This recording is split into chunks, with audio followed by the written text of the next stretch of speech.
Rutherford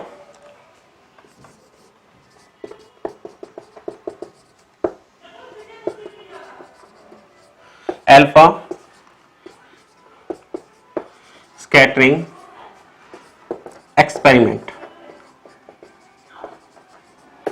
चलिए, Rutherford alpha scattering experiment. पहले तो हम सेटअप के बारे में पढ़ेंगे। इसका सेटअप कैसा था? सेटअप, उन्होंने क्या सेटअप किया था तो बताओ। सबसे पहला पॉइंट, यहां पर एक गोल्ड फॉइल थी, गोल्ड फॉइल, सोने की पत्ती। सोने, गोल्ड जो होता है उसका एक बहुत ही बारीक पत्ती बनाई जा सकती है, ठीक है, ये 10th क्लास में हमने पढ़ा था। इसके बाद इसकी जो थिकनेस है, थिकनेस कितनी थी? 9th में पढ़ा था, बताओ। थिकनेस थी 2.1 इंटू 10 की पावर माइनस 7 मीटर। इसकी थिकनेस है 2.1 इंटू 10 की पावर माइनस 7 मीटर। ये सारी वैल्यू तुम्हें पता होनी चाहिए, ठीक है। एक एक पॉइंट जो बताया जा रहा है वो सारी चीजें तुम्हें पता होनी चाहिए। सबसे पहले हमने क्या लिया? एक गोल्ड फॉइल ली। गोल्ड फॉइल की जो थिकनेस है वो कितनी है? 2.1 इंटू 10 की पावर माइनस 7 मीटर। इसके बाद यहां पे एक सोर्स लो जो अल्फा पार्टिकल एमिट कर सके। तो यहां पर हम क्या ले लेते हैं? बिस्मिथ ले लेते हैं, Bi, ठीक है। एटॉमिक नंबर वगैरह आपको पता ही होगा। अब ये बताओ, ये क्या करते हैं? इसमें से अल्फा पार्टिकल निकलते हैं, अल्फा पार्टिकल। अब ये बताओ, तुम एक्सपेरिमेंट कर रहे हो, अल्फा रेडिएशन अगर निकल रही है तो ये तुम्हें भी हार्म कर सकती है, तुम्हें भी नुकसान पहुंचा सकती है, रेडिएशन है। तो उससे बचने के लिए हम क्या करते हैं? हम एक ब्लॉक में रखते हैं। ये इस टाइप की शेप का ब्लॉक होता है। ये ब्लॉक क्या होता है? ये एक ऐसे मटेरियल का बना होता है जो इस रेडिएशन को सिर्फ एक ही डायरेक्शन में भेजेगा और हमारी तरफ नहीं आने देगा। सपोज के वो ब्लॉक को लेके खड़े हो गए तो रेडिएशन उधर को जा रही है, हमारे पास नहीं आ रही, या किसी और साइड में नहीं जा रही है। तो ये जो ब्लॉक बना हुआ है, ये कौन से मटेरियल का बना हुआ है? ये बना हुआ है लेड का, Pb, ठीक है। लेड का ये ब्लॉक बना हुआ है, ठीक है, जिसकी बैटरी की प्लेट बनी होती है। इसमें से अल्फा पार्टिकल निकला। अब पॉइंट आता है, अल्फा पार्टिकल क्या है? अल्फा पार्टिकल, अल्फा पार्टिकल के बारे में आपको बताया था 7th यूनिट में, लेकिन फिर भी यहां पे फिर दोबारा से आ रहे हैं। तो बताओ, अल्फा पार्टिकल के बारे में बताओ क्या होता है? अल्फा पार्टिकल के बारे में डिटेल बताइए, बोलो क्या होता है? क्लास लाइन पे हो या नहीं? अरे सुनाई दे रहा है या नहीं तुम्हें? क्लास, हाँ तो बताओ, तो बताया था लास्ट लेक्चर में, बताया था आपको, बोलो। कल लेक्चर नहीं ले रहा हूं। अच्छी बात है, अगर लेक्चर नहीं लोगे तो कैसे काम चलेगा? अल्फा पार्टिकल हीलियम पार्टिकल होता है जिसका एटॉमिक नंबर 2, मास 4 होता है। पहला पॉइंट, अल्फा पार्टिकल के बारे में पॉइंट बता रहा हूं, ध्यान से सुनना। अल्फा पार्टिकल एक पॉजिटिव पार्टिकल है, पॉजिटिव चार्ज रखता है। चार्ज कितना होता है? चार्ज होता है 2 इलेक्ट्रॉन के बराबर, जिसका मतलब क्या हो गया? 2 इंटू एक इलेक्ट्रॉन का चार्ज था 1.6 इंटू 10 की पावर माइनस 19 कूलम, और ये पॉजिटिव है, बोला हुआ है मैंने। मास क्या होगा? मास, अल्फा पार्टिकल का जो मास होता है वो 4 टाइम्स होता है मास ऑफ प्रोटॉन का। तो क्या हो गया? मास ऑफ प्रोटॉन कितना होता है? 1.6 इंटू 10 की पावर माइनस 27 kg, ठीक है। तो ये हो गया इसका मास। तो ये अल्फा पार्टिकल की डिटेल आपको याद रखनी है। इसमें किसी को कुछ पूछना है तो बताओ, बोलो जल्दी से। आ गया? ये क्वेश्चन जब हमने किए थे तब भी यूज किया था, लेकिन याद रखा करो। पहला पॉइंट, हमने क्या लिया? एक लेड का ब्लॉक लिया, उसके अंदर एक रेडियो एक्टिव एलिमेंट जिसे बिस्मिथ कहा गया है वो रख दिया। उसमें से क्या निकला? अल्फा पार्टिकल निकला। अल्फा पार्टिकल किस में से पास होंगे? गोल्ड फॉइल में से पास होंगे। इसके बाद हमें कैसे पता चलेगा कौन सा पार्टिकल कहाँ जा रहा है? तो हम इस टाइप से इसके 180 डिग्री के अक्रॉस एक स्क्रीन लगा देते हैं जिसे ZNS की स्क्रीन कहा जाता है। ZNS जिंक सल्फाइड, इस पे क्या होता है, जब ये पार्टिकल इससे टकराएगा तो यहाँ पे एक चमक पैदा होगी, डॉट सी नजर आएगी, जिससे हमें पता चल जाएगा कि वो पार्टिकल कहाँ पे आ रहा है। और इसे एंगल के टर्म में हम मेजर कर लेंगे कि कितना स्कैटर्ड हुआ है। ठीक है, अब बोलो, पहला पॉइंट हमने क्या पढ़ा इसमें? सेटअप में सबसे पहले एक बिस्मिथ पार्टिकल है। ठीक है, इसके बाद दूसरा पॉइंट हमने क्या पढ़ा? ये अल्फा पार्टिकल एमिट करता है। अल्फा पार्टिकल क्या होता है? अल्फा पार्टिकल का ये सारा डिटेल हमने बता दिया है। इसके बाद ये एक गोल्ड फॉइल है। गोल्ड फॉइल की थिकनेस कितनी होती है? गोल्ड फॉइल की थिकनेस होती है 2.1 इंटू 10⁻⁷ मीटर, ये गोल्ड फॉइल की थिकनेस होती है। इसके बाद इसमें से जब पार्टिकल निकलते हैं तो पार्टिकल निकलने के बाद एक ZNS की स्क्रीन से टकराते हैं, जहां पर ये एक चमक पैदा करेंगे। उससे हम इसके पोजीशन को डिटेक्ट करके एंगल के टर्म में उसकी वैल्यू को फाइंड आउट कर सकते हैं। अब देखो, जब रदरफोर्ड ने ये एक्सपेरिमेंट किया तो उन्हें क्या क्या ऑब्जर्वेशन हुई? पहला पॉइंट, ज्यादातर पार्टिकल सीधे क्रॉस हो गए। ठीक है, ज्यादातर पार्टिकल सीधे क्रॉस होने का मतलब क्या लगाया गया था, बताना?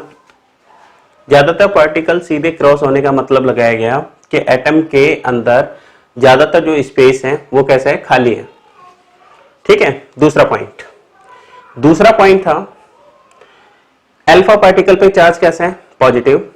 जब ये अल्फा पार्टिकल इस गोल्ड फॉइल में की प्लेट से टकराते हैं तो ये कुछ स्मॉल एंगल पे डिफ्लेक्ट हो जाते हैं। ज्यादातर पार्टिकल स्मॉल एंगल पे डिफ्लेक्ट हो रहे हैं। ठीक है, ज्यादातर तो सीधे क्रॉस हो गए, उससे कुछ कम अमाउंट में एक एंगल पे डिफ्लेक्ट हो रहे हैं।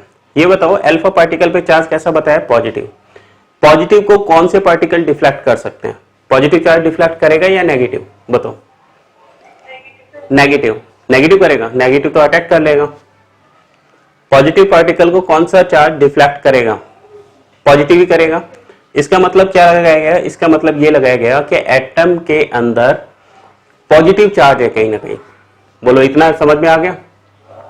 ठीक है, इसके बाद आता है तीसरा पॉइंट, 8000 में से एक पार्टिकल।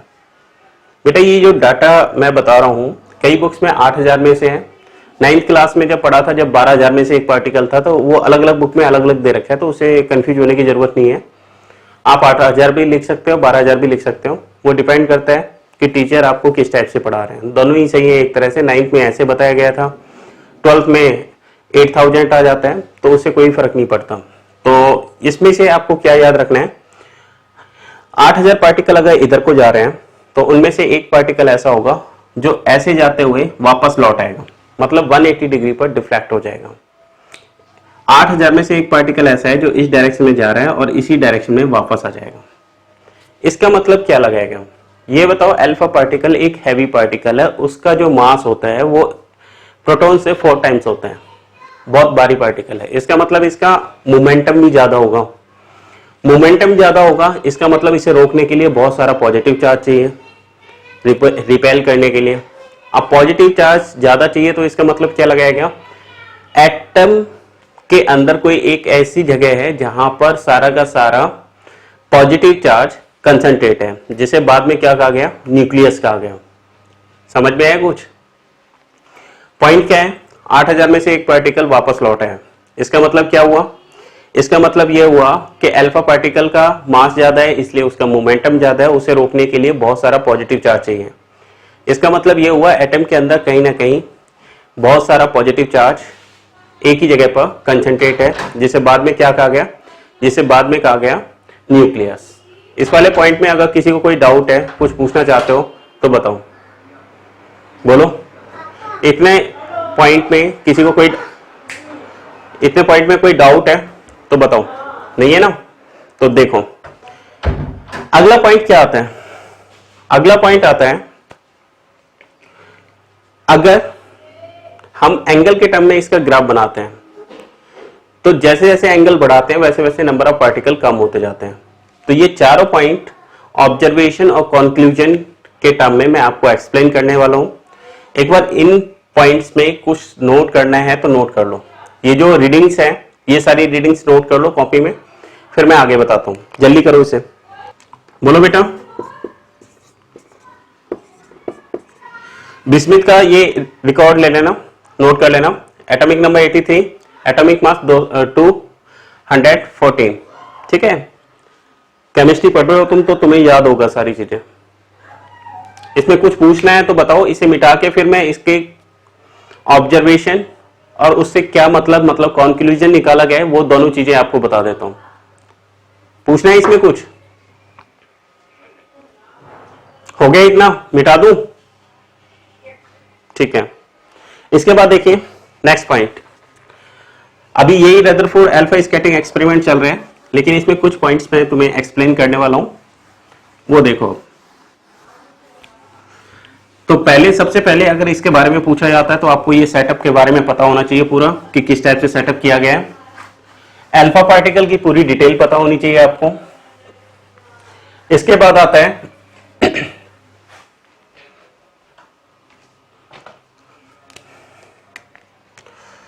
यहां पे हम इस टाइप से लिखेंगे, यहां पे है ऑब्जर्वेशन। ऑब्जर्वेशन ऑब्जर्वेशन का मतलब है जो हमने एक्सपेरिमेंट किया उससे जो रीडिंग्स आई है उससे क्या रीडिंग का किस हिसाब से आई है रीडिंग, वो सारा यहां पर। और कॉन्क्लूजन,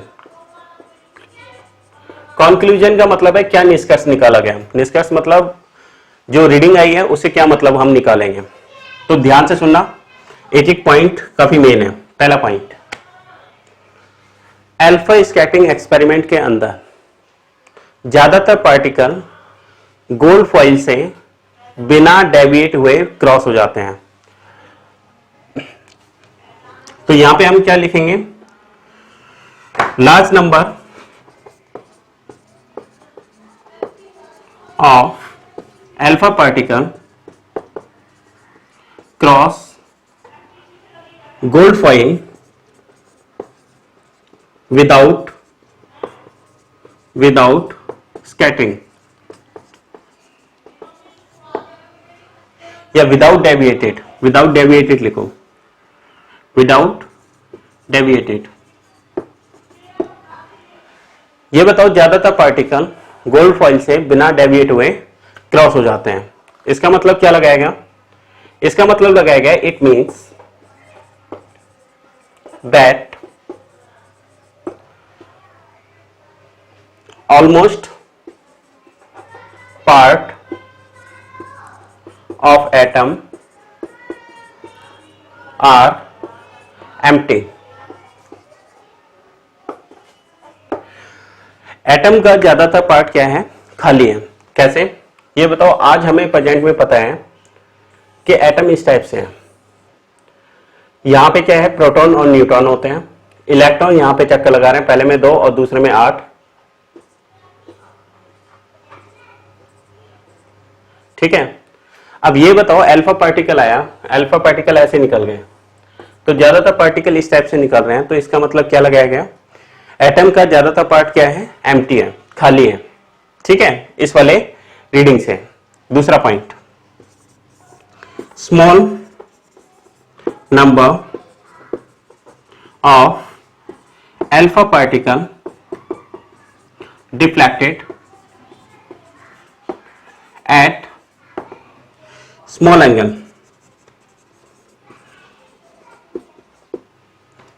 तो इसमें इसका मतलब क्या लगाया गया? इसका मतलब ये लगाया गया alpha particle is positive charge particle. Alpha particle पे चार्ज कैसा होता है? पॉजिटिव चार्ज पार्टिकल है। It means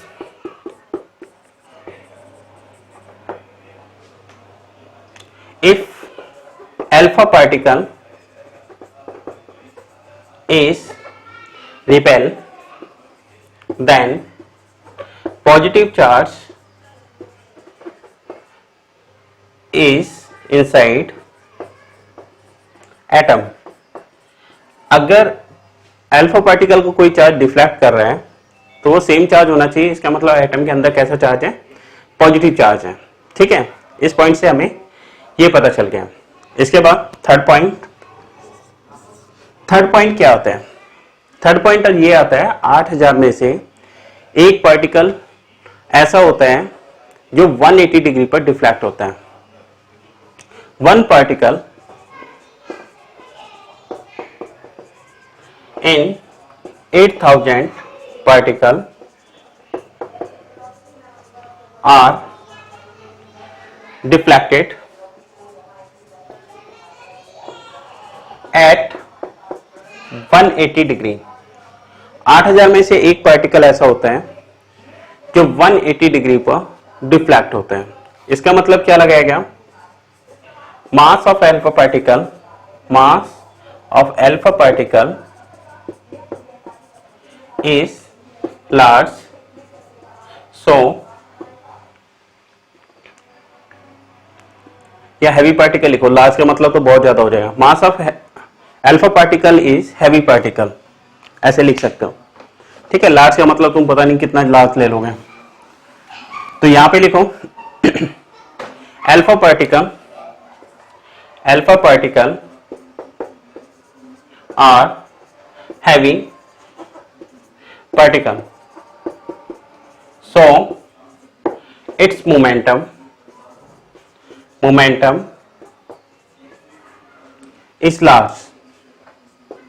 is large। Alpha particle का मोमेंटम लार्ज हो गया। To stop alpha particle large positive charge are required. इसे आप ऐसे समझ सकते हो, एक साइकिल मूव कर रही है, उसे रोकना आसान है, इन कंपैरिजन एक ट्रक मूव कर रहा है उतनी ही स्पीड से, तब उस केस में क्या हो गया, स्पीड दोनों की सेम है लेकिन मोमेंटम बढ़ जाता है। ऐसे ही यहां पर है, अल्फा पार्टिकल का मास ज्यादा है तो इसका मोमेंटम ज्यादा हो गया, इसे रोकने के लिए ज्यादा फोर्स की रिक्वायरमेंट होगी। ज्यादा फोर्स कब लगेगा? जब ज्यादा चार्ज होगा। ठीक है, to stop alpha particle large positive charge are required. It means all positive charge of atom is concentrated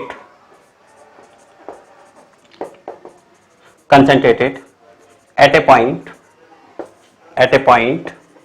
which is called nucleus, जिसे आज हम प्रेजेंट में क्या कहते हैं? न्यूक्लियस कहते हैं। ठीक है, उस टाइम पे न्यूक्लियस को डिफाइन नहीं किया गया था, लेकिन आज के टर्म में वो क्या है? न्यूक्लियस है, जहां पे सारा का सारा पॉजिटिव चार्ज कंसंट्रेट है। ठीक है, इसमें तो फोर्थ पॉइंट देखो, the number of alpha particle scattered decrease with increase of angle of scattering. क्या मतलब वो? फोर्थ पॉइंट, अगर आप ग्राफ बनाते हो, यहां पे थीटा है, कितने डिग्री पे वो स्कैटर्ड हो रहे हैं पार्टिकल, यहां पे नंबर ऑफ पार्टिकल है कि कितने नंबर ऑफ पार्टिकल डिफ्लेक्ट हो रहे हैं। तो जब एंगल 0 है तो पार्टिकल ज्यादा है, जैसे जैसे एंगल बढ़ाते जाओगे वैसे वैसे पार्टिकल डिक्रीज होते जाएंगे। ठीक है, तो ये ग्राफ इस टाइप से स्लोप की फॉर्म में ऐसे बना लो, ये ग्राफ ऐसे बनेगा इनके बीच का। ठीक है, तो इतने सारे पॉइंट्स में अगर किसी को कोई डाउट हो तो बताओ, बोलो जल्दी से, इनमें कोई डाउट है, कुछ पूछना चाहते हो तो बताओ। इतना समझ में आ गया सभी को? ठीक है, अब इसमें क्या आता है, रदरफोर्ड ने एक्सपेरिमेंट किया, एक्सपेरिमेंट के बाद ये कॉन्क्लूजन निकाला, कॉन्क्लूजन निकालने के बाद एक रदरफोर्ड एटम मॉडल दिया। ठीक है, तो अब टॉपिक आ जाता है रदरफोर्ड एटम मॉडल।